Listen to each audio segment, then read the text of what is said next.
Hello, I am Sakeitha King, and welcome to Camera Ready Convos. This is a space where we inspire, guide, and catalyze positive change within ourselves and our community. It is my hope that we all learn healthy ways to connect, build, and achieve our respective goals. As a beauty professional, hairstylist by trade, I choose to use my gifts to provide resources for creatives who are new to the industry and to build a platform for fellow creatives to share their journey. Let's have a convo with Brent Birckhead. Hey. I'm going to give you an opportunity to introduce yourself and share your background, and you can go. All right. Well, my name is Brent Birckhead. I'm from Baltimore, Maryland. I'm a woodwind artist, which means I play saxophones, flutes, and clarinets. And I started music when I was 10 years old. I had an older brother as well who's a musician, which really propelled me to go into music as well. Because as a younger sibling, you do everything your older sibling does. So I ran track, I played baseball, played music. You know what I mean? My father and I used to go to all my brother's track meets, used to go to all his gigs. So that kind of inspired me to want to do the same thing. So started on alto saxophone, and went to an arts middle school actually, where I was a band magnet, you know what I mean? So there was a focus in music at a very early age. So I was also, as a result, I also had to take choir, you know what I mean? So I was taking choir and band at the same time. Didn't know I was learning these skills that were gonna, propel me for the rest of my career, but it was just what I was doing at the time. So I went to the high school that my brother went, Milford Mill Academy. And then there I started playing in their jazz band and in the marching band too. That's where I got involved in the black marching band experience, the high stepping, Showtime marching band style. You're probably familiar with that down in Atlanta. So I started doing that, did a bunch of NFL games while I was in high school. So I got the opportunity to travel a bit. And my band director would also get a small group of us, 4 or 5 of us, and he would get us gigs around the city. James Golf. So that really started my professional career because I was actually getting paid to play music at that time.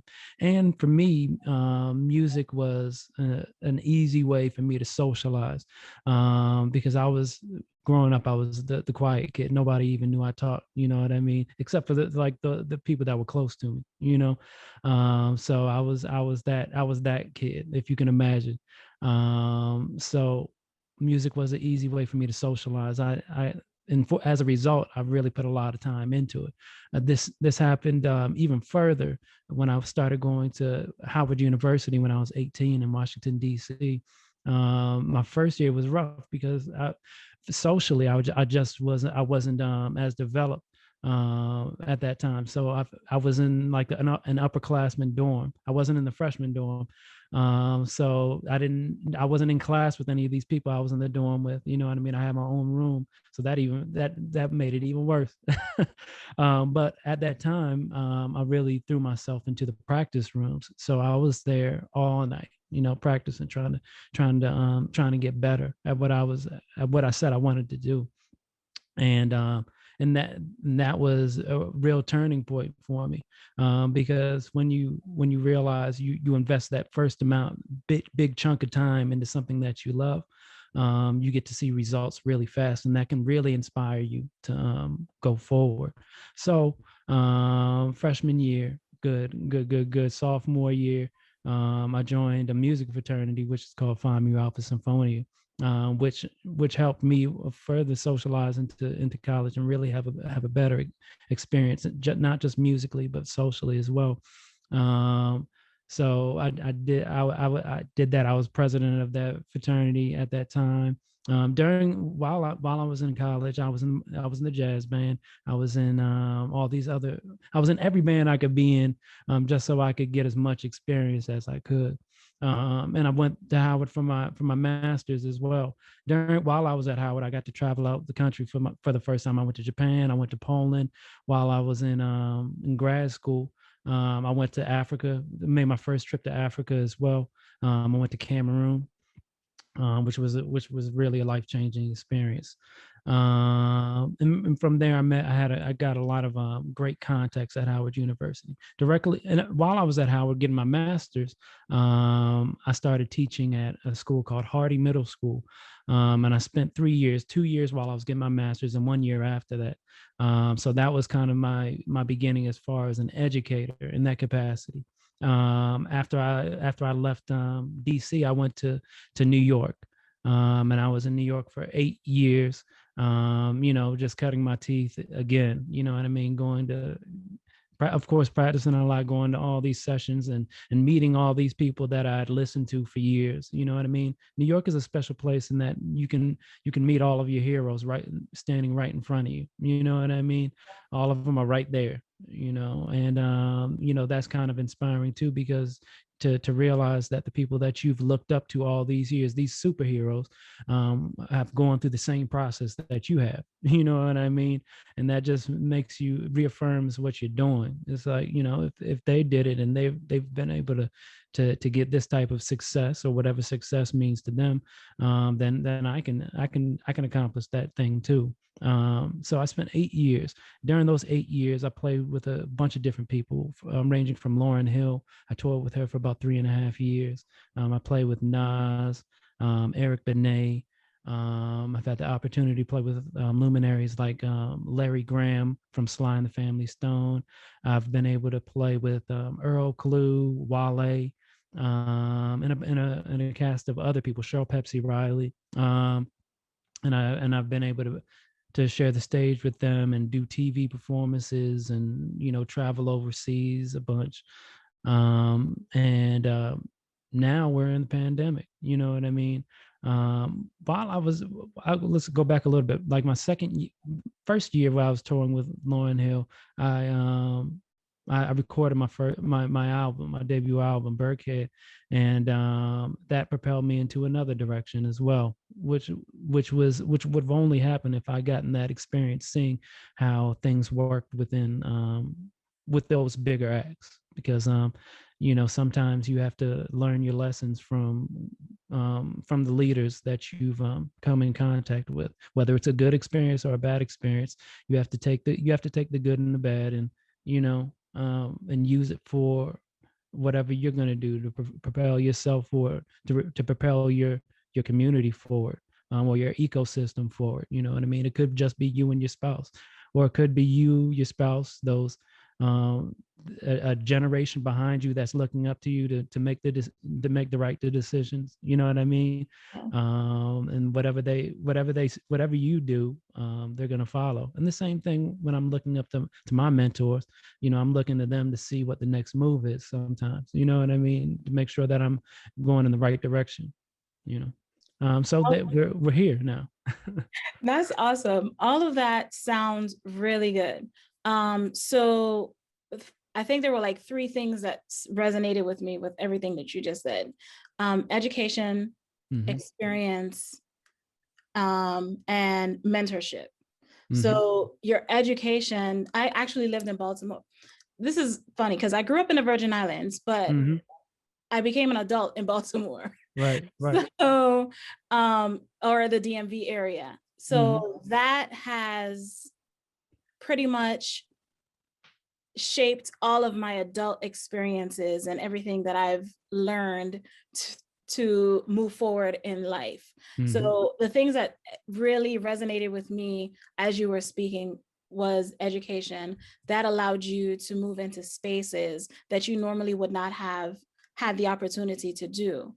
Absolutely. And then also having the experience practicing. You said that so many times, just practicing and immersing yourself in your craft. And that allowed you to be able to play with people like Lauryn Hill. These are people we grew up listening to. Absolutely, for sure. Those are our idols, our icons. I would throw in Miseducation in a heartbeat. For sure. There's no Any doubt. day.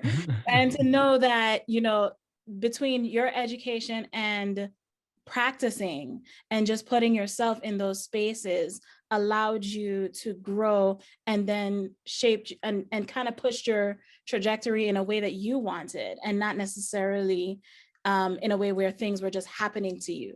So Right. I really appreciate that. And then you made a key point about learning from people who were good. Someone told Right. me that a very long time ago. If you want to learn something, you learn from a master. So Absolutely. that's how you're going to be sharp. That's how you're going to learn the things that you need to learn. And like you said, whether it be good or bad, because just because someone's good at it doesn't mean they're necessarily good at teaching it. For But sure. you have to learn how to be a student.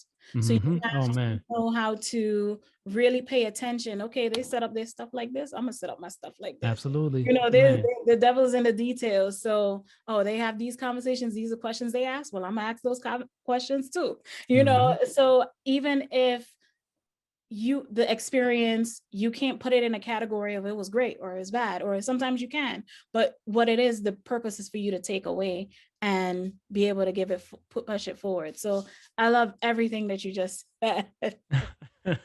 Now you were making some points too that just resonated with me. You know what I mean? Like being a better student. That's something I had to learn. Again, I'm constantly having to learn that, remind myself over and over again, because when you get older, as though every year that goes by, you think you have more experience, and you do. You know what I mean? But you never can stop being a student. You know what I mean? There's always a lesson to learn. And that I've definitely learned that during the quarantine. You know what I mean? Sometimes, sometimes you resist mentoring. You know what I mean? For people to mentor you, you resist it sometimes, and you don't even know when you're getting that mentoring experience from somebody. You might not recognize it because you don't have the knowledge yet. You know what I mean? Right. And I've definitely learned that I've had mentors reach out to me consistently. You know what I mean?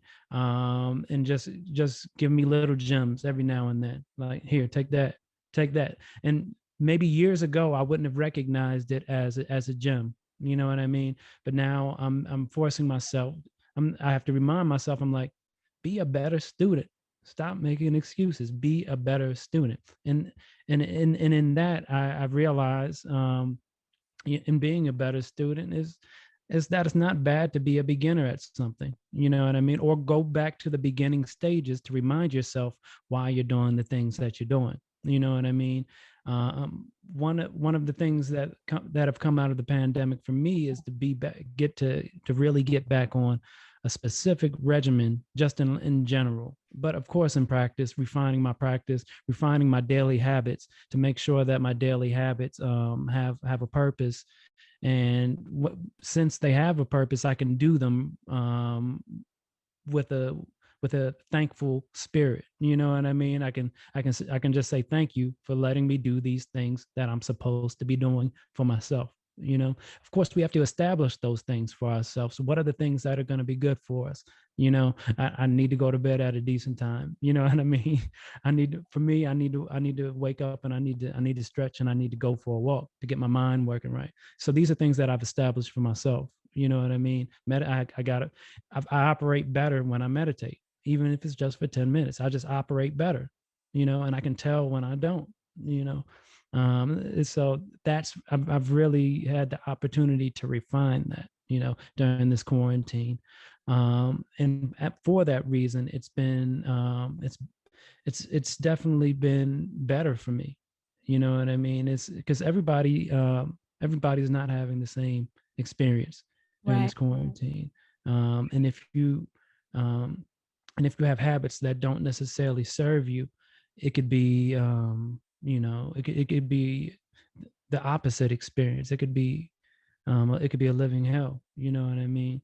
And I think we all go up and down. We all go up and down, but we have to remind ourselves of those things that we're supposed to be doing for ourselves and be consistent in that. Yes, I definitely agree. During the pandemic, when it first started, and especially as artists and creatives and entrepreneurs, we live in this freelance life where Hmm. it's from gig to gig. So when Right. the pandemic hit, the shock of it, even though I was working, the shock of it didn't hit necessarily right away, because Right. I'm used to a space of working and then not working and then finding, that the hustle of freelance work. So the beginning, it wasn't as shocking. It was more adjusting to what was going on around us. Hmm. I think after a few months, then we started looking at, wait, there's things that need to happen, like food. Yep. Yep. and existence. This is, at first we were like, gee, we can make this. We know this. Like, it's the 9 to 5 people that gotta work. Right. But after getting into it for a few months and really seeing the devastation and how it was impacting so many different people in so many different ways, and for the first time for a lot of people, they had to get assistance. That's Right. a strike within itself, because you're Mhm. used to being able to produce and provide for yourself by the work of your hands or by your talent, and Right. now you have to ask someone for help. And the process isn't easy. It almost feels invasive, you Right. know and it's very, very humbling.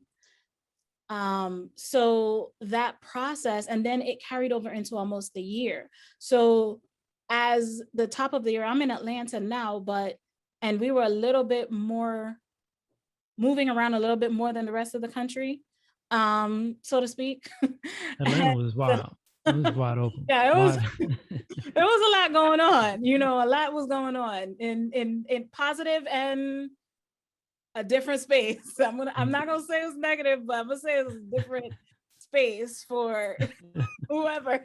Oh, But in coming back towards where things started like opening up, or businesses or work was starting to present itself, I had questions about, well, did I do enough work prior to for me to be able to sustain and move forward?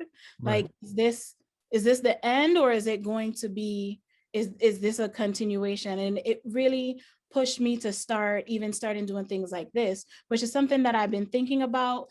I like doing, but I kind of was always burying into focusing on one thing. So you really have to look at, where is the opportunity in this madness, or where is the Right. opportunity in this chaos, and kind of redirect those thoughts. I love what you said about creating new routines for yourself, because it was very easy where you kind of, it was groundhog's day for Yep. a part of a year. You get up and do the Yep. same thing. So it really was a conditioning of your mind, and recognizing when you were going in the wrong direction, and if you were going to pull yourself back, or Right. having resources or people around you to be like, hey, let's go for a walk, or hey, you want to talk. I Mhm. was in so many group Absolutely. situations, Zoom calls. It was Yep. like every resource. I was like, if there was, I remember a professor from University of Maryland said, if there was any reason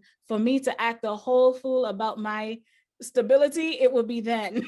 So if there was a class to take, I was taking it. If there was Mhm. a group support, hairstylist group, we getting on a call every week, how things going, what y'all doing, that's what Absolutely. I needed to do.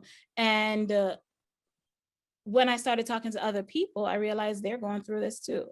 So I Mhm. wanted this to be a opportunity for others to know that they're not alone in this journey. So I really thank you for being able to share all of the things that you just did. So Likewise, you preaching.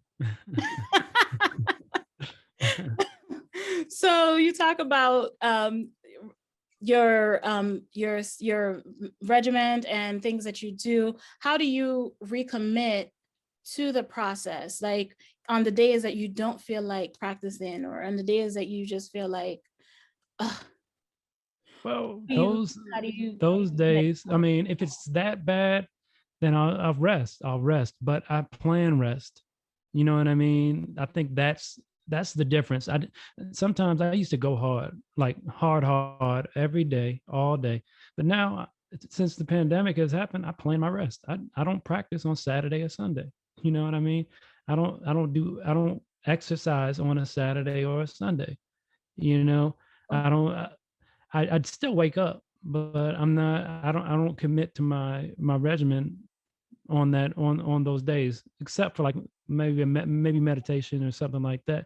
But I let go of those things on the weekend. I don't do anything work related, especially since of course the live venues weren't open. So most of the time we'd be working on weekends for sure. But since I'm not, I'm taking the time off, so I'm resting. So when I come back on Monday, I feel fresh. You know what I mean? I feel like okay, time to get back on it. And when I do it, it feels good, you know. Um so I had to realize that I need to plan my rest. You know what I mean? The next step is to plan a vacation. You know what I mean? So I know my wife will be happy if we plan a vacation, but that's another thing. You got to plan vacations too. I haven't done it yet, but that's the next step. So planned rest. I think that helps me stay process and enjoy the process. You know. Awesome. Yes, I completely agree because we celebrate work culture a Yep. lot. And, you know, 10 toes down, you know, I'm always in it, sun up to Right. sundown. Like these are the things that we have been told. And especially people of color, it's almost like we detest anything that has to do with what looks like laziness, you Mm-hmm. know. So we would work, we would say, I got 3 jobs. Right.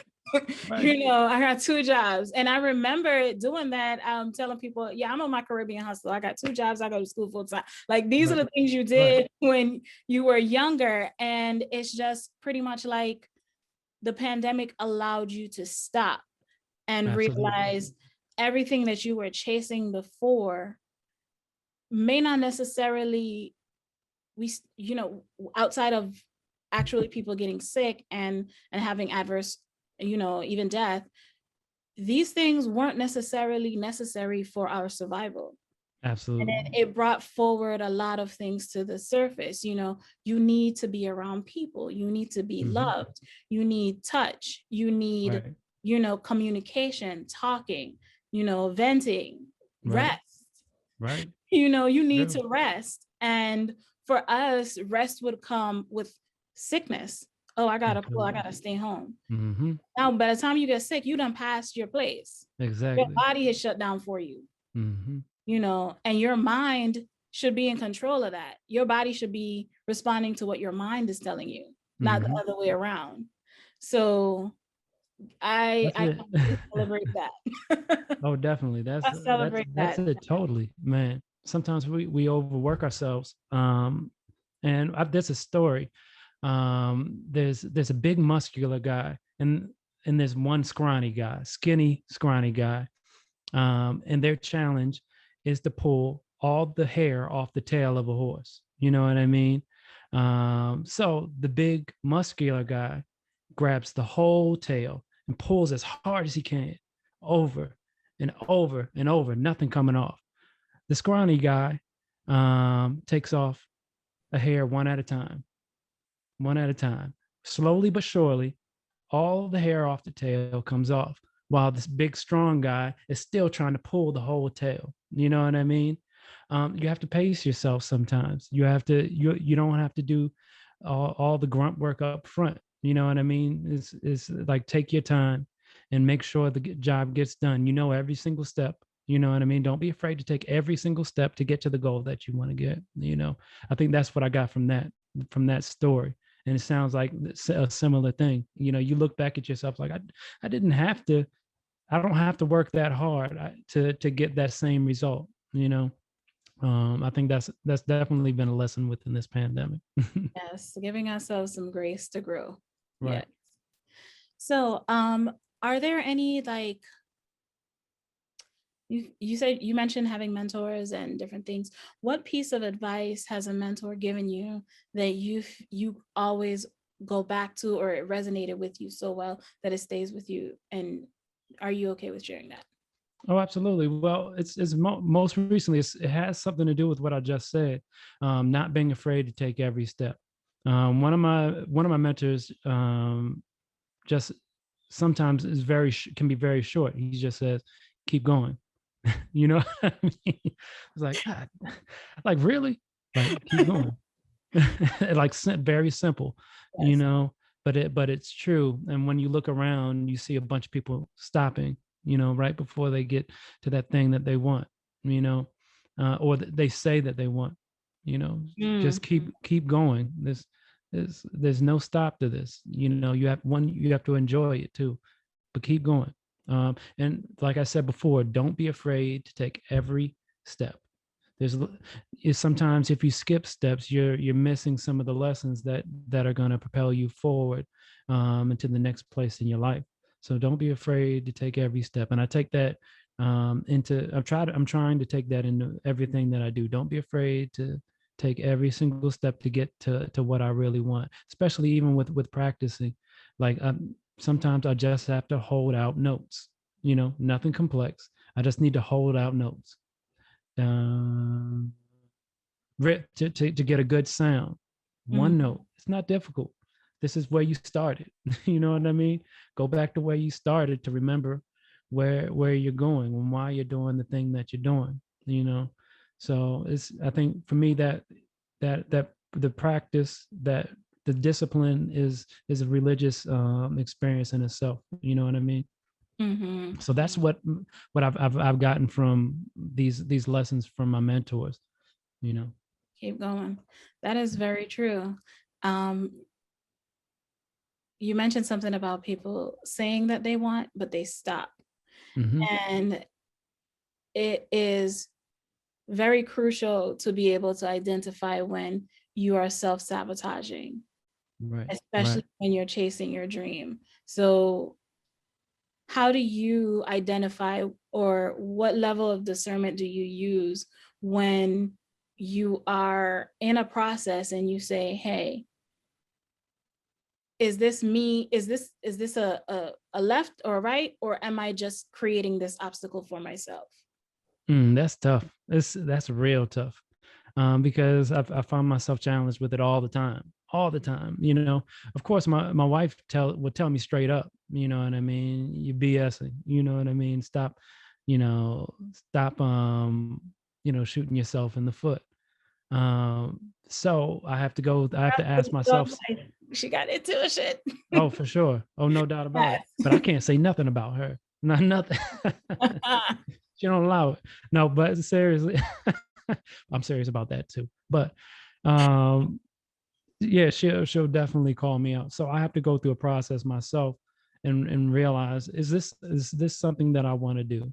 Am I doing everything that I can to get what I want?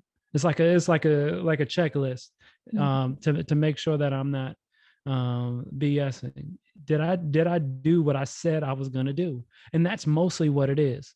Did I do the thing that I said I was going to do? Because there's generally a time that you say all the things that you want. You know what I mean?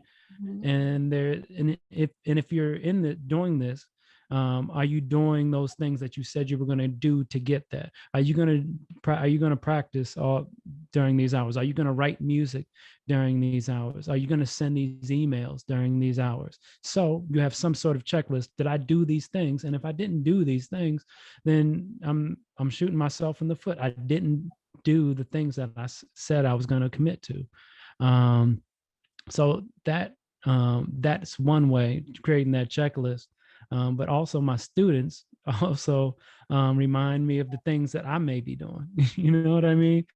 So when they try to get around doing certain things, or say that certain things aren't going to be ready or done, I'm like, am I doing that myself? You know what I mean? Is that a reflection is of myself, or how I see myself? You know what I mean? So students also help me because they're trying to get the same thing that I was trying to get, and that I'm still trying to get. So it's that my students are also a reminder of staying accountable to myself, because if I can't really ask them to stay accountable for the things that I ask them, if I'm not on it too. It doesn't feel right if you're an educator. It doesn't feel right to tell people to do something that you're not. you Right. know so So, with staying true to your commitments to yourself, how do you know when to say no to something? Because then it will cause you to fail in that commitment. Like, when do you say, because if you have three things that you need to how do you identify when something comes to you and you say, my plate is full. If I take this on, I won't be able to meet these other two goals. well, that's gotten easier over the years, thankfully. If most of the time, if I have something written down in a calendar, it just gives me a sense like, okay, no, I can't do anything during this time. All my time is taken up. But what I can do, I can get to it in 2 weeks. Is that okay? And I make that very clear up front. For instance, because during quarantine, I had to get I was doing a bunch of recording at home. You know what I mean? Also, I'm doing a bunch of teaching at home too. So my calendar ends up being pretty full, even at home. So I have to present like I can record this date and this date during these hours. Is that okay? If you need edits, I can do edits in this hour in 2 weeks or 3 weeks. Even if big opportunities come along, I have to stay true to those commitments that I made to myself. But when a result of what happens when you are consistent in that way, if something does come up, say for instance, I doing a TV show or something like that, or something comes up, I can be very clear with them and concise. I'm not going to be here this week. We're going to reschedule for this down the road, you know what I mean? Or we can recoup that down the road. So that makes it easier for me to not take on too much. Being able to say no to this, but yes to this, to this thing over here in a bit, or I might not just be able to do it, and I'm okay with that, because if they thought enough of you to contact you at that time, then they'll contact you again. And if they don't contact you again, you weren't supposed to do it in the first place. They'll still be your friend, maybe. But y'all working, Yeah, So, that is good. That's a very simple way to approach it. And sometimes it just takes a simple approach. It doesn't have right. to be convoluted or complicated. Right. I'm still working on it though, because I'm still getting out of habits of saying yes. You Yeah. know, I'm still getting out of those habits and pleasing everybody. So it's a practice, just like everything else. I have to practice doing it. Yeah. And it becomes easier. And sometimes you fall back. You know what I mean? You can fall back a bit, like, yeah, I shouldn't have said yes to that. But what are you going to do once you realize that? Mhm. That I think Yes. that's where the growth is, you Yes. know? Yes. Yeah. So let's talk about that. What do you do when you realize too late? Because I think that's where management of relationships Hmm. and business Right. growth and even personal, I think that's where a lot of people have trouble or stumble with. What Yeah. happens when you say yes, when you should have said no, and you realize it too late? How does that look for you? Well, I think identifying that sooner Mm-hmm. is a part of growth too. Because sometimes I still will say, yeah, like, yeah, I can do that. It might be a week before, but if that you realize it, but a week before still gives the other person 7 days. It's not the day before or the day of. You know what I mean? So as soon as you recognize it, I just say be as upfront as possible. This is the situation. You know what I mean? Here is an option, but other than that, I'm not going to be available for this. And you just have to deal with it, because either way, you're gonna give them 7 days, 14 days, one day. You know what I mean? Either way, they're not gonna like it, but you still give them time to figure out what they want to do. I think that's the most respectful thing that you can do. If you may messed it up, I guess you fix it as soon as possible. I think that's, at least from what I can see now, is the best thing to do, Mm-hmm. or to find some and to do some due diligence and find them somebody that can appease their need in that moment. Mm-hmm. So Very valuable. That's good. So, do you have any hope or any, well, not that you don't have hope, but what are you hoping to accomplish as time goes? You said that you were doing a lot of recording this past year. Are you right. working on a new project or? Yes. Right. Well, working on a new project. I've been writing a bunch during this quarantine, so we're going to be going in the studio in a month to record that.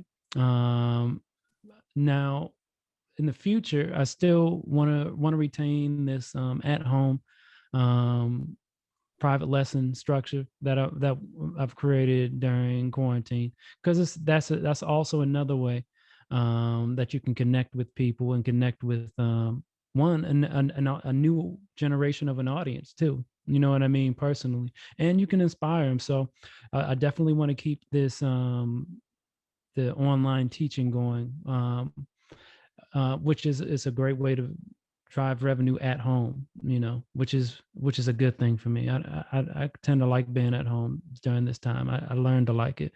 Also, I want to definitely going to perform more with the band as things start to open up, and travel as things start to open up with my group.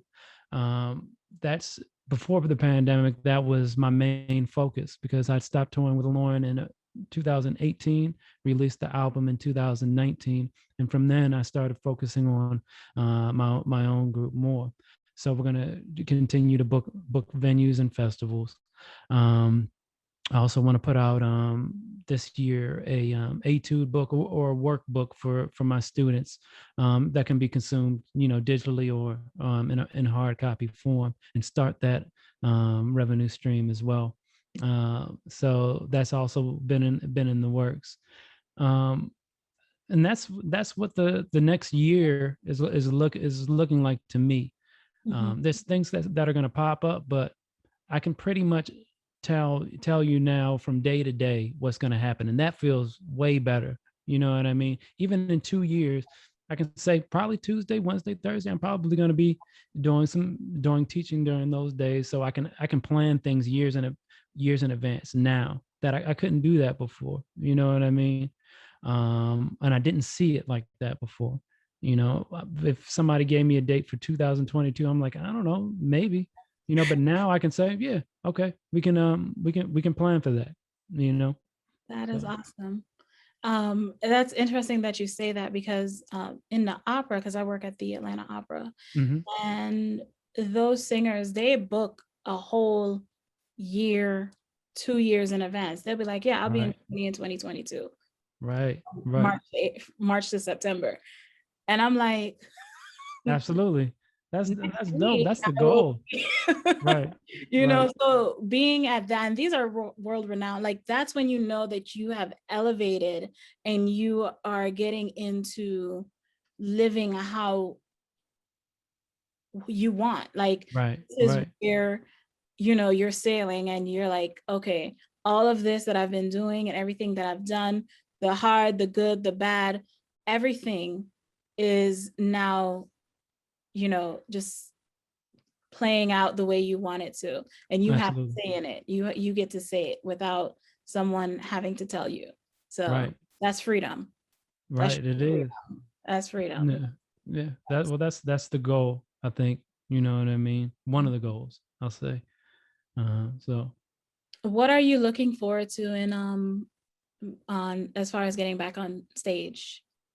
I don't know. I think it's the interaction, because that's it's a powerful thing, Mhm. to play for an audience. It's cool to play online, it's great, but to have the instantaneous response from an audience, to see a smile, you know what I mean, when you play something, or having a band to play with you and have that conversation with the band, is something that can't really be replicated without actual people.